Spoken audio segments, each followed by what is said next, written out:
I am thankful to you for having given me this opportunity long last to say a few words on the budget.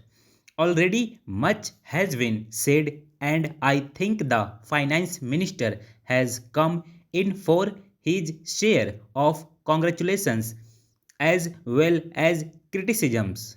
So there is not very much to say. What I should like to say a few words.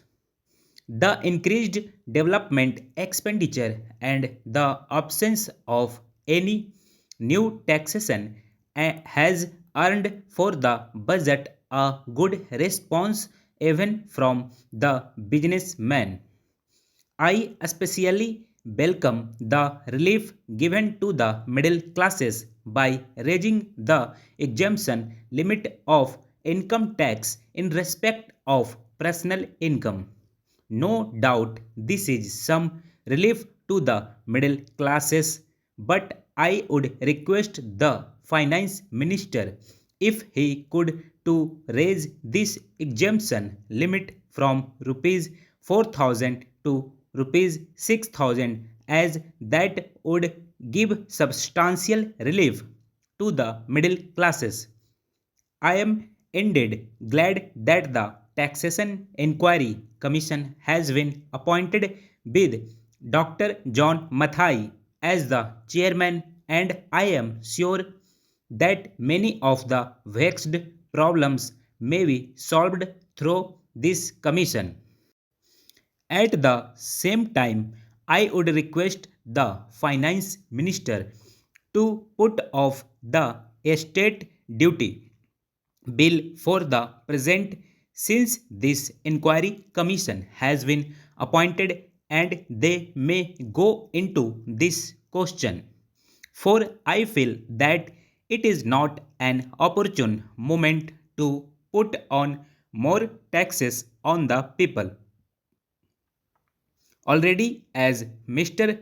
Gadgil has pointed out, there are so many taxes on the people. The people are overburdened by taxes and they are just trying to recover their stability. So, in regard to estate duty, I would ask him to consider about it. My reason for asking it to be postponed is, as I have said, that the people are still facing economic distress, and then our government is not able to offer the amenities which other countries have where the estate duty exists, such as free compulsory education for children, free medical aid, homes for the poor and the destitute, old age pension, etc. So, my humble suggestion is that this point may be considered by the Taxation Inquiry Commission. I agree that there is a brighter side of the picture, and that instead of continually harping on our poverty, we should also see the bright side. We are making encouraging progress towards laying the foundation of a welfare state. With the cooperation of all and the implementation of the 5-year plan, I am sure, sir, that we should be able to lay the foundations and fulfill the dreams of India.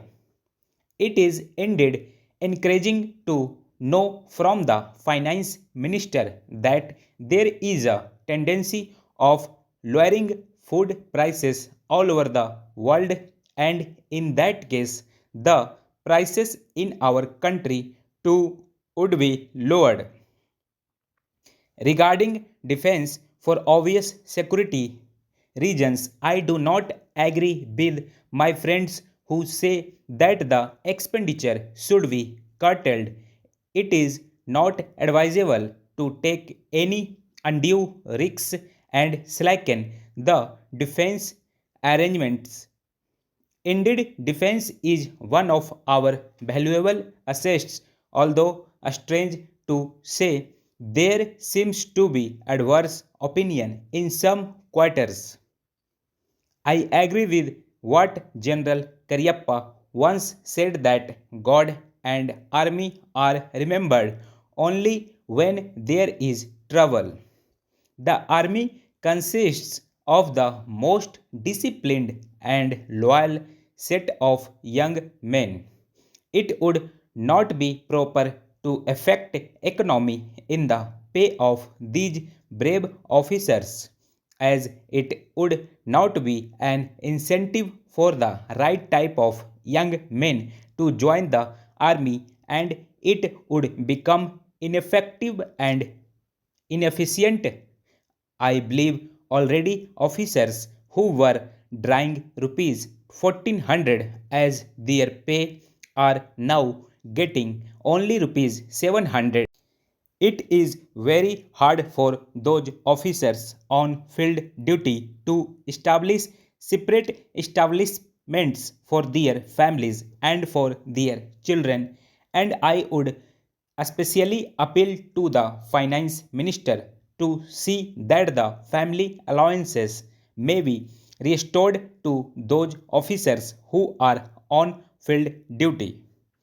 Economy in army could be affected in other ways. There is a scope for more efficient operation of defense industries, which process seems slow, and why purchase policy of utilizing goods and stores indigenously manufactured. Preference should be given to country made war materials such as could be produced here, and they would be cheaper than foreign made goods. I may also suggest that the armed forces who are not on field service or under any operational commitments could be utilized for giving military training to the youths in schools and colleges, which would teach discipline and loyalty. The university authorities should make military training as part of their compulsory education, just as they have adopted social, domestic, and potential sciences. The National Cadet Corps is already inculcating military training in some universities, such as Bombay and Calcutta. But if military training is made compulsory for our university students, it will go a long way. Friends, यहाँ पर dictation समाप्त हो गई है। ज़्यादा से ज़्यादा practice करें, लिसनिंग पे ज़्यादा फोकस करें, किसी भी वर्ड को बहुत ही गौर से सुनने का प्रयास करें, और शुरुआती दौर में आप कम स्पीड में प्रैक्टिस करें और एक्यूरेसी के साथ करें। Thank you.